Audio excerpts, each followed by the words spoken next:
یہ عورتیں بیچاری جو اپنے حمل گرا دیں، یہ سوچ کر کے لڑکی ہے پیٹ میں، 4-5 تو لڑکیاں ہو چکی ہیں، 6ٹھی بھی لڑکی ہے، اور الٹرا ساؤنڈ پہ چیک کرا کے گروا دیں، ان سے امید رکھی جائے گی؟ حلال بچے گرا دیتی ہیں۔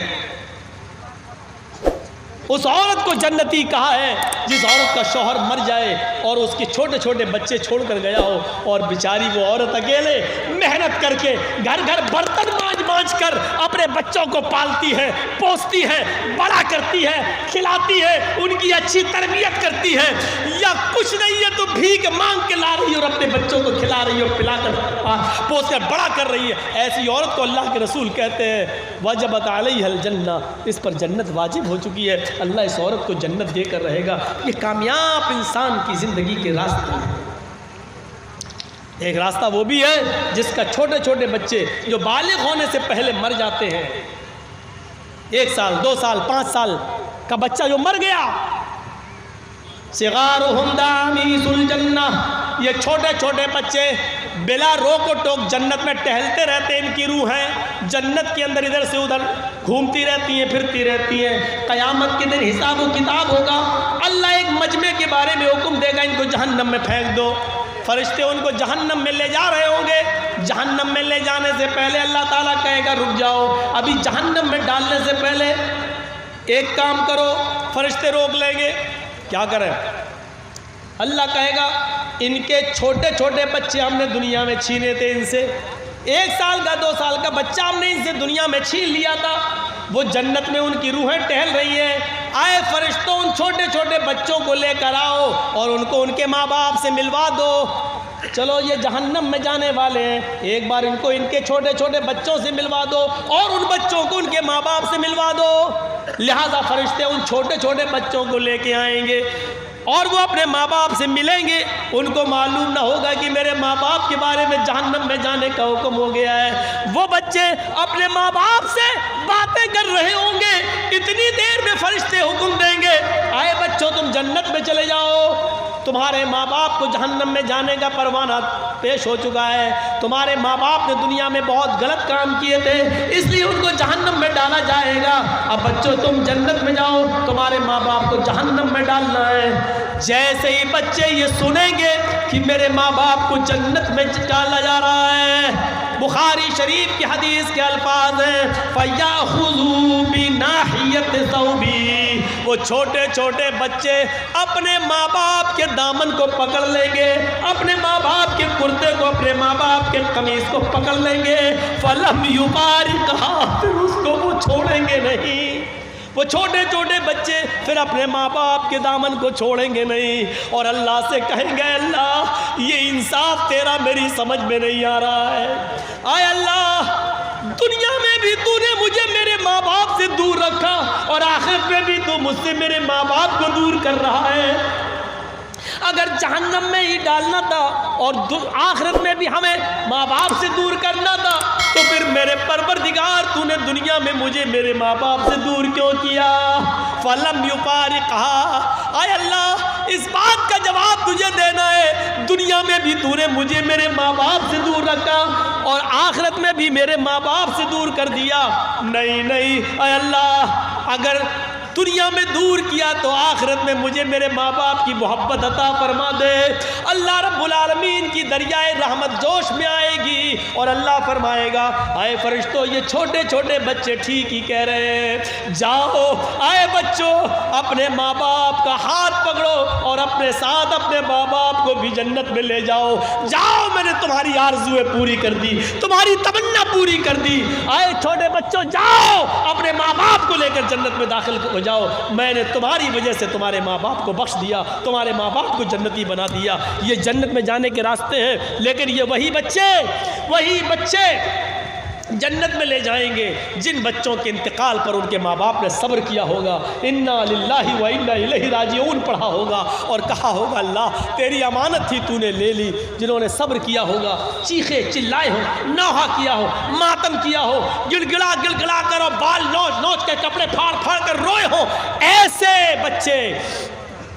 اپنے ماں باپ کو جنت میں نہیں لے جائیں گے اور نہ اللہ تعالیٰ ان کو جنت میں داخل کرے گا ان ماں باپ کو جنت میں داخل کرے گا جو اپنے بچوں کے انتقال پر جنہوں نے صبر کیا ہوگا اور کہا ہوگا انا للہ و انا الیہ راجعون۔ تو میرے پیارے ساتھیوں، یہ تھیں چند بنیادی باتیں جو جنت میں لے جانے کے راستے تھے، کامیاب مومن کی نشانیاں تھیں جو ہم نے آپ کو اس خطبے کے اندر، اس تقریر کے اندر بیان فرمائی ہے۔ مجھے امید ہے کہ جنت میں جانے والے راستوں پہ آپ چلیں گے، وہ اعمال کریں گے جو اعمال آپ کو جنت کے اندر لے جائیں، اور ان گناہوں سے بچیں گے جو گناہ سے ہم جہنم سے بچ سکتے ہیں۔ میرے بھائیوں، اپنی زندگیوں میں انقلاب پیدا کیجئے اور جنت میں چل جانے والے اعمال کو کریے اور اللہ سے دعا کیجئے، اور یاد رکھیے یہ ضروری نہیں ہے کہ آپ زندگی بھر جنت میں جانے والے اعمال کرتے رہیں اور آپ جنت میں چلے جائیں، ضروری نہیں ہے، کیونکہ آخری وقت انما الاعمال بالخواتیم، اعمال کا دار و مدار آخری عمر پر ہوتا ہے۔ آخری عمر پر پتہ نہیں آدمی کیا کام کر جائے۔ دیکھو وہ صحابی کتنے بڑے نمازی تھے، روزے دار تھے، حج بھی کیے تھے، پوری زندگی فجر کی نماز کبھی نہیں چھوٹی، تہجد کی نماز بھی پڑھتے تھے۔ جب احد کی لڑائی ہو رہی ہے، احد کی جنگ ہو رہی ہے تو اس میں لڑ رہے ہیں، سب سے پہلے تیر انہوں نے چلایا، کافر پہ سب سے پہلے حملہ انہوں نے کیا، بڑھ چڑھ کے حصہ انہوں نے لیا، کئی کافروں کو مارا اور مارتے چلے گئے۔ صحابہ دیکھ رہے ہیں بڑا بہادر ہے، اللہ کے رسول دیکھیے کتنا لڑ رہا ہے، کیسا نمازی ہے، روزے دار ہے، حج کیا ہوا ہے، بڑا نیک انسان ہے، آج میدان جنگ میں کتنا ہمت سے لڑ رہا ہے، موت سے نہیں ڈرتا ہے، صفوں کی صفوں کو چیرتا چلا جا رہا ہے۔ اللہ کے نبی کہتے ہیں ہاں لیکن لڑنے والا ہے جہنمی۔ دیکھ رہے ہیں آپ ایک صحابی کے بارے میں اللہ کے نبی کیا کہہ رہے ہیں، جس نے ایک بھی نماز نہیں چھوڑی، تہجد کی نماز نہیں چھوڑی، فجر کی نماز نہیں چھوڑی، لیکن جب لڑ رہے ہیں احد کے میدان میں تو کافروں کو مارتے چلے جا رہے ہیں۔ صحابہ نے کہا خوشخبری ہو، دیکھو کتنی بہادری سے لڑ رہا ہے۔ اللہ کے رسول نے کہا وہ جہنمی ہے۔ ایک صحابی نے تجسس کیا، پیچھا کیا، دیکھیں جہنمی کیسے، کیا دیکھتے ہیں کہ وہ کئی کافروں کو مارتا چلا جا رہا ہے۔ تھوڑی دیر کے بعد دیکھتے کہ ایک کافر کی تیر اس کے سینے پہ لگتی ہے اور وہ گر جاتا ہے، پھر کافروں نے اس کو تلواروں سے مارنا شروع کر دیا اور آدھا تڑپتا ہوا چھوڑ گئے۔ وہ آدمی کرا رہا ہے، تکلیف سے وہ صحابی کرا رہے ہیں، یہ صحابی دیکھ رہے ہیں۔ اللہ کے رسول نے اس کو جہنمی کیوں کہا ہے سمجھ میں نہیں آتا، لڑ تو بڑی بہادری سے رہا لیکن جہنمی کیوں کہا ہے، اس نے کئی کافروں کو مارا پھر بھی جہنمی کیوں کہا اللہ کے رسول نے۔ کیا دیکھا کہ یہ صحابی تڑپ رہے ہیں، جب زخم برداشت نہیں کر سکے، تکلیف برداشت نہیں کر سکے تو انہوں نے وہ تلوار زمین پہ گاڑی اور اپنا سینہ اس تلوار کے اوپر رکھ دیا اور اپنا وزن اس کے اوپر ڈال دیا اور مر گئے، یعنی خودکشی کر لی، موت میں جلدی کر لی، خودکشی کر لی۔ وہ صحابی دوڑتے ہوئے آئے جو دیکھ رہے تھے، کہتے ہیں اشہد ان لا الہ الا اللہ وان محمدن عبدہ ورسولہ۔ اللہ کے نبی نے کہا تم تو ویسے ہی مسلمان ہو، اسلام لا چکے ہو، پھر آج اچانک یہ کلمہ پڑھنے کی وجہ؟ فرمایا آپ نے کہا تھا کہ وہ لڑ رہا وہ جہنمی، آج میں نے اس کو اپنی آنکھوں سے دیکھا ہے۔ اے اللہ کے نبی بہت اچھی طرح لڑ رہا تھا لیکن جب زخموں سے چور ہو گیا تو اس نے تکلیف برداشت نہیں کر پایا اور اس نے جلدی موت کے لیے اپنی تلوار سے اپنا سینہ چاک کر لیا اور اپنے آپ کو مار ڈالا۔ اللہ کے نبی فرماتے ہیں کہ ایک آدمی زندگی بھر نیک عمل کرتا ہے، یہاں تک کہ اس کے جنت میں جانے میں ایک ہاتھ کی دوری رہ جاتی ہے، ایک بالشت کی دوری رہ جاتی ہے، لیکن یہیں سے اللہ اس کی نیت کو بدل دیتا ہے، اس کا دل کا ارادہ بدل دیتا ہے اور وہ آدمی پھر گناہ کے کام کر جاتا ہے اور جہنم میں چلا جاتا ہے۔ دیکھیے یہ صحابی جنتی ہوتے ہوتے رہ گئے اور جہنم میں چلے گئے۔ میرے بھائیوں غور کرو، کیونکہ انہوں نے خودکشی کر لی۔ صبر کرتے، اس بیماری میں درد سے کرا رہے تھے اور دعا کرتے اللہ تو اگر زندگی بہتر سمجھتا تو زندگی دے اور اگر میرے لیے مرنا بہتر ہے تو مجھے موت دے دے۔ اگر یہ دعا کرتے اور تکلیف برداشت کرتے اور جلدی نہیں کرتے، تلوار سے اپنا سینہ چاک نہیں کرتے تو آج جنتی ہوتے، لیکن دیکھیے زندگی بھر نیک عمل کیا پھر بھی جہنم میں چلے گئے، آخری وقت میں غلط کام کر گئے۔ تو ضروری نہیں ہے، کوشش کریے کہ آخری وقت ہماری زبان سے لا الہ الا اللہ نکل جائے۔ من کان آخر کلامہ لا الہ الا اللہ دخل الجنہ، جس کی زبان سے آخری جملہ لا الہ الا اللہ نکلا وہ جنت میں جائے۔ یاد رکھنا زندگی بھر نیک عمل کرنے والا بھی ضروری نہیں کہ لا الہ الا اللہ پڑھ جائے. شیطان پانی کا پیالہ لیے کھڑا رہتا ہے, بہت نازک موڑ ہوتا ہے, اس موقع پر لا الہ الا اللہ پڑھنا بڑا مشکل ہوتا ہے. امام مالک رحمۃ اللہ علیہ کے انتقال کا وقت آیا, آخری سانسیں لے رہے ہیں اور ایسے کرتے جا رہے ہیں اور کہتے جا رہے ہیں ابھی نہیں, ابھی نہیں, ابھی نہیں. لوگوں نے کہا امام مالک سے یہ کیا ہو گیا آپ کو, کیا بڑبڑا رہے ہیں آپ؟ انہوں نے کہا یہ سامنے جو کھڑا ہے نا, یہ میری آنکھوں کے سامنے یہ شیطان ہے. انہوں نے کہا لوگوں نے کہاں ہے, کوئی تو نہیں دکھ رہا ہے. کہ تمہیں نہیں دکھے گا, مجھے دکھ رہا ہے, کیونکہ میری جاگنی کا عالم ہے, میرے مرنے کا وقت قریب ہے, اس لیے شیطان پانی کا پیالہ لے کر میرے سامنے کھڑا ہے, مجھ سے کہہ رہا ہے اے امام مالک زندگی بھر میں تمہارا پیچھا کرتا رہا, لیکن زندگی میں کبھی تم نے کوئی گناہ کا کام موقع نہیں دیا. تم اللہ کے پاس بالکل ایمان کے ساتھ جا رہے ہو, پاک و صاف ہو کر جا رہے ہو, اللہ والے بن کر جا رہے ہو. اب تو خوش ہو. میں اس شیطان سے کہہ رہا ہوں ابھی نہیں, ابھی نہیں, ابھی نہیں, یعنی ابھی پاک و صاف نہیں ہو, کیونکہ تو میرا پیچھا کر رہا ہے. پتہ نہیں آخری وقت میں تو کون سا گناہ کروا جائے, آخری وقت میں تو مجھ سے کون سی غلط حرکت کروا جائے اور میں جنت کے بجائے جہنم کا شکار ہو جاؤں. ابھی نہیں, ابھی نہیں. پھر کلمہ پڑھتے ہیں لا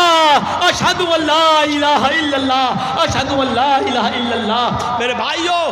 سنو, آخری جملہ مرنے سے پہلے جس کا نکل گیا لا الہ الا اللہ اور اس کے بعد اس کی روح نکل گئی, یقیناً وہ جنتی ہے, یقیناً وہ جنتی ہے. اس لیے ایسے اعمال کرو جو آخری وقت میں آپ کو کی زبان سے کلمہ پڑھوانے پر مجبور کر دے, آپ کی زبان سے نکل جائے لا الہ الا اللہ. یہ عادت اسی کی ہوگی جو زندگی میں نیک عمل کرنے کی عادت ڈالے گا, اچھے عمل کرے گا, وہی مرنے سے پہلے لا الہ الا اللہ پڑھنے کی توفیق اس کو مل سکتی ہے. ورنہ میرے بھائیوں کوئی ایکسیڈنٹ میں مر جاتا ہے, کوئی کیسے مر جاتا ہے. اور زندگی آپ دیکھ رہے ہیں کرونا میں کتنے بڑے بڑے اپنی جمعیت و جماعت کے بزرگ علماء اس دنیا سے جا چکے ہیں. میرے بھائیوں موت نے کسی کو نہیں چھوڑا ہے, ہمیں اور آپ کو بھی اسی راستے پہ چل رہے ہیں اور اس کی آخری منزل قبرستان ہے. یاد رکھیے گا سب کو جانا ہے اور سب کو مرنا ہے. مال و دولت کی محبت ہونی چاہیے لیکن اتنی نہیں جو ہمارے دین کو ہم سے چھین لے.